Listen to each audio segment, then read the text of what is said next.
आज की कहानी में मैं आपको सुनाने वाली हूँ भगवान श्री कृष्ण की एक बहुत बड़ी सच्ची भक्त कर्माबाई की कहानी। एक किसान परिवार में कन्या का जन्म हुआ। कन्या का जन्म होने पर पिता ने अपनी कन्या का नाम रख दिया कर्मा। परिवार के सभी लोग कर्मा को कर्माबाई कहकर पुकारने लगे। कर्माबाई के पिता भी बहुत बड़े कृष्ण भक्त थे। उन्होंने अपने घर में ही भगवान कृष्ण का मंदिर बना रखा था, जहां वे रोज नियम से भगवान कृष्ण की पूजा करते, उन्हें भोग लगाते और भोग लगाने के बाद ही वे भोजन ग्रहण किया करते। अब ये उनका हर दिन का नियम था। इसी प्रकार धीरे धीरे समय बीतता गया। कर्माबाई रोज अपने पिता को कृष्ण भगवान की पूजा करते देखती, उन्हें भोग लगाते देखती। साथ ही कर्माबाई ये भी बहुत ध्यान से देखती कि जब तक भगवान कृष्ण को उसके पिता भोग नहीं लगा लेते, वे भोजन ग्रहण नहीं करते थे। धीरे धीरे अपने परिवार में ये सब देखते और सीखते कर्माबाई का बचपन बीत रहा था। कर्माबाई भी भगवान कृष्ण की पूजा करती थी। अब कुछ वर्ष बीते। कुछ वर्षों के बाद कर्माबाई के पिता कुछ दिनों के लिए तीर्थ यात्रा पर जाने लगे।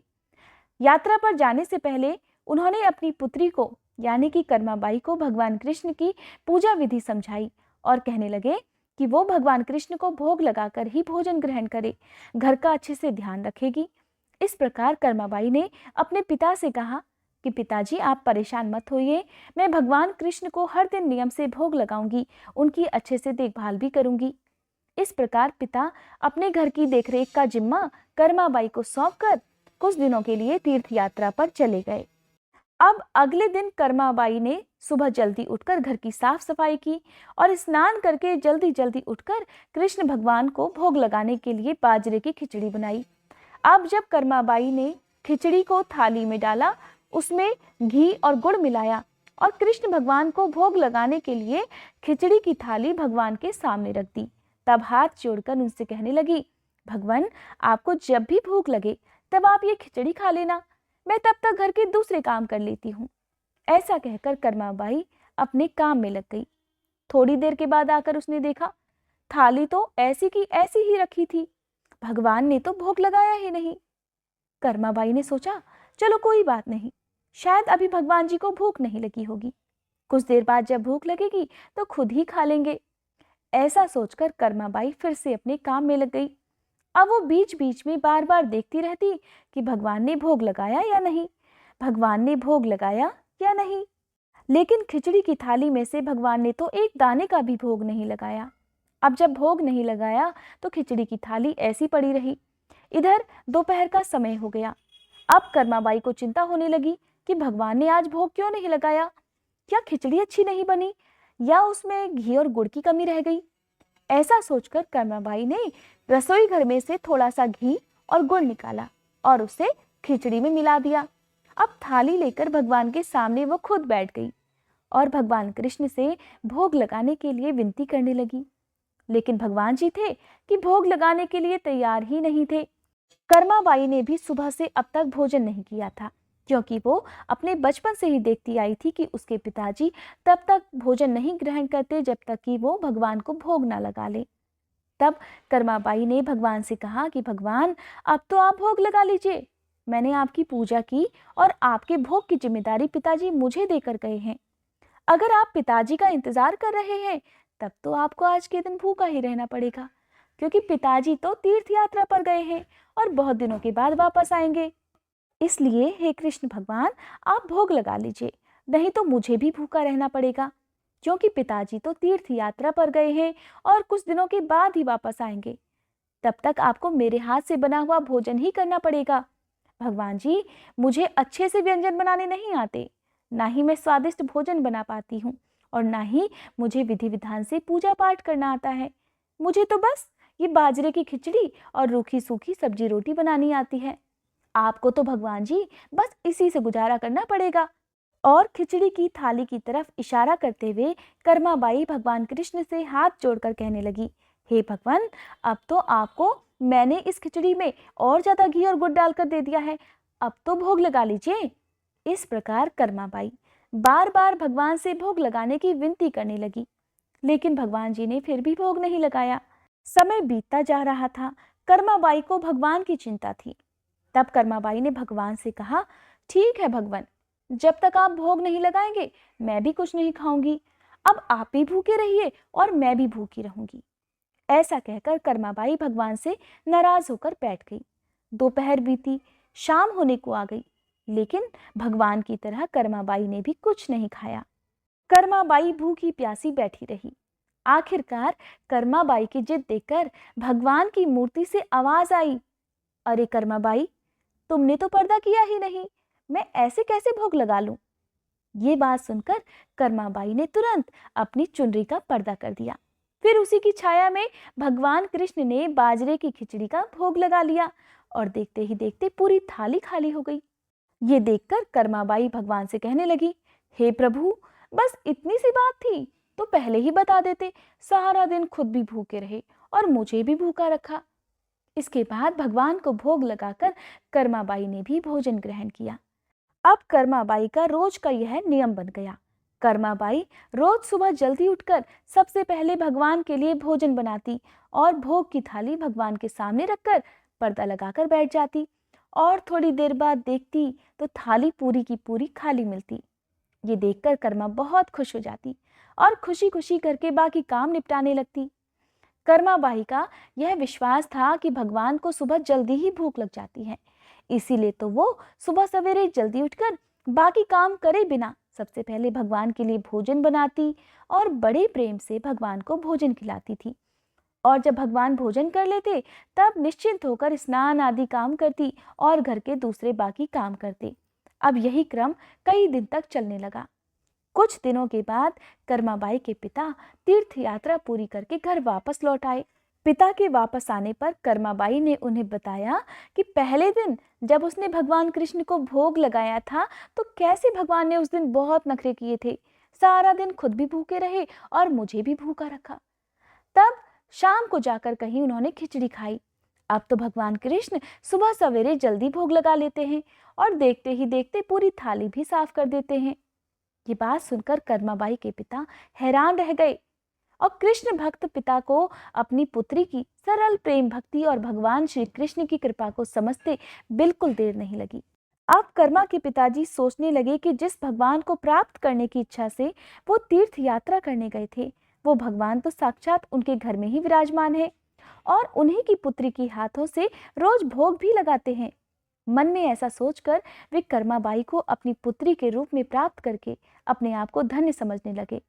उन्होंने कर्माबाई से कहा, बेटी, आज से तुम ही भगवान की सेवा करना और रोज भगवान को अपने हाथों से ही भोग लगाना। पिताजी की बात सुनकर कर्माबाई बहुत खुश हुई और रोज इसी प्रकार सुबह जल्दी उठकर बहुत प्रेम भाव से भगवान कृष्ण को भोग लगाने लगी। इस प्रकार यह उसका रोज का नियम बन गया। अब कुछ वर्षों के बाद कर्मा जी के पिता की मृत्यु हो गई।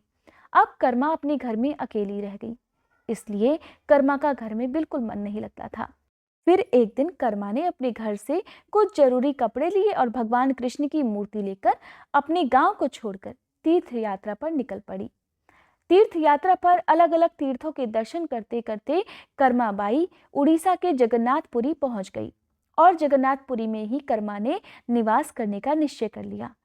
जगन्नाथपुरी में ही कर्माबाई ने एक छोटी सी कुटिया बना ली और उसी में रहने लगी। अब कर्माबाई रोज सुबह सवेरे अपने नियम के अनुसार जल्दी उठकर भगवान श्री कृष्ण के लिए बड़े प्रेम से खिचड़ी बनाती और भगवान की थाली में भोग लगाती। कुछ देर में भगवान खिचड़ी खा लेते। जब थाली साफ हो जाती तब कहीं जाकर कर्माबाई अपने सारे बाकी काम करती, तब स्नान करती और बाकी कामों में लग जाती। इस प्रकार यही क्रम निरंतर चलता रहा। कई वर्षों तक यही क्रम चलता रहा। एक दिन कर्माबाई के भगवान श्री कृष्ण को भोग लगाने के बाद एक छोटा सा बालक उनके पास आया और उनसे कहने लगा, माँ जी, बहुत भूख लगी है, कुछ खाने को मिलेगा? कर्माबाई कहने लगी, हाँ बेटा, बिल्कुल, मैंने अभी अभी तो खिचड़ी बनाई है, आजा बैठ जा, तू भी खिचड़ी खा ले। ऐसा कहकर कर्माबाई बड़े प्रेम से उस बालक के लिए एक थाली में खिचड़ी परोस कर ले आई और बड़े प्रेम से उसे खिचड़ी खिलाने लगी। अब बालक भी बड़े चाव से खिचड़ी खाने लगा। दरअसल कर्माबाई के घर में साक्षात भगवान कृष्ण बालक का रूप धारण करके पधारे थे। उधर बालक ने जल्दी जल्दी खिचड़ी खा ली और कहने लगा, माँ जी, खिचड़ी तो बहुत ही स्वादिष्ट बनी है, क्या मैं कल भी खिचड़ी खाने आ जाऊं? तब कर्माबाई कहने लगी, अरे बेटा, कल क्या, मैं तो तेरे लिए रोज खिचड़ी बनाकर रखूंगी, तू रोज खिचड़ी खाने आ जाया कर। बालक कहने लगा, ठीक है माँ जी, अब से मैं रोज खिचड़ी खाने आऊंगा। ऐसा कहकर बालक चला गया। अगले दिन से वह बालक रोज सुबह सवेरे कर्माबाई के पास खिचड़ी खाने आने लगा। कर्माबाई भी रोज सुबह नियम से जल्दी उठकर भगवान कृष्ण के लिए खिचड़ी बनाती और भगवान के सामने थाली रख देती। फिर भगवान कृष्ण खिचड़ी का भोग लगाते। थोड़ी ही देर बाद वो बालक भी आ जाता, उसे भी बड़े प्रेम से खिचड़ी खिलाती और उसके बाद अपने स्नान, दान, ध्यान आदि कामों में कर्माबाई लग जाती। एक दिन की बात है, कर्माबाई की कुटिया के पास एक साधु आया। बातों ही बातों में उसे पता चला कि कर्माबाई बिना स्नान ध्यान किए और बिना चूल्हा चौका किए भगवान कृष्ण के लिए खिचड़ी बनाती है और भोग लगाती है। तब उसने कर्माबाई के पास जाकर कहा कि स्नान किए बिना भगवान की पूजा करने और भोग लगाने से बड़ा भारी पाप लगता है। इसलिए उसने कर्माबाई को स्नान करके पूरे विधि विधान से पूजा करके भोग लगाने को कहा। साधु की बात सुनकर भोली भाली कर्माबाई अगले दिन सुबह जल्दी उठकर स्नान करके खिचड़ी बनाने लगी। फिर पूरे विधि विधान से पूजा करके भोग लगाने लगी। लेकिन ये सब करने में कर्माबाई को बहुत देर लग जाती। अब वो बालक तो रोज सुबह अपने समय से आ जाता और कर्मा से कहता, माँ जी, मुझे भूख लगी है, जल्दी से खिचड़ी तो दे दो। माँ, जल्दी करो और जल्दी। तब कर्माबाई उससे कहने लगती, थोड़ी देर रुक जाओ बेटा, अभी देती हूँ, बस थोड़ी देर। और जब कर्मा भगवान श्री कृष्ण को भोग लगाकर बालक को खिचड़ी खाने को देती तो बालक उसे बहुत जल्दी से खाकर हाथ मुंह साफ किए बिना ही जल्दी से खाकर उठकर भाग जाता। अब कुछ दिनों तक यही क्रम लगातार चलता रहा और इन्हीं दिनों में भगवान श्री जगन्नाथ के मंदिर में सुबह के समय मूर्ति के मुख पर खिचड़ी लगी हुई मिलती। ये देखकर मंदिर में सेवा करने वाले पुजारी, जो स्वयं बहुत बड़े कृष्ण भक्त थे, वे सोचते, आजकल ये भगवान के मुख पर खिचड़ी कैसे लग जाती है, हम तो कभी खिचड़ी का भोग भी नहीं लगाते, फिर ये खिचड़ी आती कहाँ से है। फिर कुछ दिनों तक लगातार भगवान के मुख पर लगी खिचड़ी को देखने के बाद पुजारी जी इसे भगवान की लीला मानते हैं और समझ जाते हैं कि भगवान रोज कहीं से खिचड़ी खाकर आते हैं। भगवान की लीला को समझकर वो मन ही मन भगवान से पूछते हैं कि हे प्रभु, कहाँ से खिचड़ी खाकर आते हो, जरा हमें भी तो बताओ। फिर उसी रात भगवान ने पुजारी को सपने में दर्शन दिए और कहने लगे कि मेरी एक भक्त है कर्माबाई, जो जगन्नाथपुरी में ही रहती है। वही रोज सुबह सवेरे मेरे लिए बाजरे की खिचड़ी बनाती है और बड़े प्रेम से मुझे भोग लगाती है और मैं भी रोज सवेरे जल्दी जल्दी कर्माबाई के पास खिचड़ी खाने पहुंच जाता हूँ। मुझे उसके हाथ की बनी खिचड़ी बहुत पसंद है। परंतु कुछ दिन पहले कर्माबाई के पास एक साधु आया था और उसे स्नान ध्यान करके विधि विधान से पूजा करके भोग लगाने को कह गया। इसीलिए आजकल कर्माबाई विधि विधान से पूजा करने के बाद ही भोग लगाती है और उसके बाद मुझे खिचड़ी खिलाती है। लेकिन ये सब काम करने में उसे बहुत देर हो जाती है और तब तक मुझे खिचड़ी का इंतजार करना पड़ता है और भूख भी बर्दाश्त करनी पड़ती है। और जब तक मैं कर्माबाई के घर में खिचड़ी खाता हूँ तब तक यहाँ मंदिर में भक्तजन आने लगते हैं। इसीलिए आजकल मुझे खिचड़ी खाकर मुंह हाथ धोए बिना ही जूठे मुंह भाग कर आना पड़ता है। स्वप्न में दर्शन पाकर पुजारी ने अगले दिन उस साधु की खोज कराई और साधु को बुलाकर उसे सारी बात बता दी। पुजारी से यह सब बातें जानकर वह साधु घबराने लगा।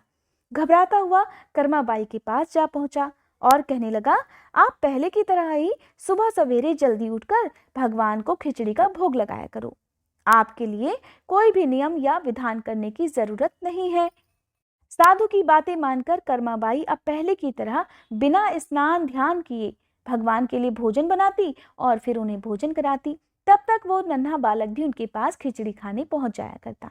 इस तरह से ये क्रम लगातार चलता रहा और फिर एक दिन कर्माबाई इस संसार को छोड़कर प्रभु के धाम में चली गई। कहते हैं जब कर्माबाई की मृत्यु हुई तब जगन्नाथपुरी के मंदिर में भगवान के श्री विग्रह के नयनों से अश्रु निकल रहे थे। ये देखकर मंदिर के सभी पुजारी और जगन्नाथपुरी के राजा भी मंदिर में उपस्थित हो गए और प्रभु से विनती करने लगे कि हे प्रभु, क्या हमसे कोई भूल या अपराध हो गई है जिसके कारण जगत के पालनहार की आंखों से आंसू निकल रहे हैं। फिर उसी रात पुजारी जी और जगन्नाथपुरी के राजा के स्वप्न में भगवान ने दर्शन देकर कहा, आज माँ कर्माबाई इस लोक से विदा हो गई हैं और मुझ में ही विलीन हो गई, परंतु अब रोज सुबह सवेरे मुझे बाजरे की खिचड़ी कौन खिलाएगा। फिर अगले दिन जगन्नाथपुरी के राजा ने मंदिर के सभी पुजारियों और संतों से राय ली और ये आदेश जारी कर दिया कि आज से भगवान को सुबह सवेरे सबसे पहले माँ कर्माबाई के नाम से खिचड़ी का भोग लगाया जाएगा, जिससे भगवान को कभी भी माँ कर्माबाई की कमी महसूस ना हो। कहा जाता है आज भी भगवान श्री जगन्नाथ जी के मंदिर में श्री जगन्नाथ जी के विग्रह को 56 भोग से पहले बाल रूप में खिचड़ी का भोग लगाया जाता है और इसे बाल भोग कहा जाता है। सैकड़ों साल बीत चुके हैं, लेकिन आज भी ये प्रथा वैसी की वैसी चली आ रही है।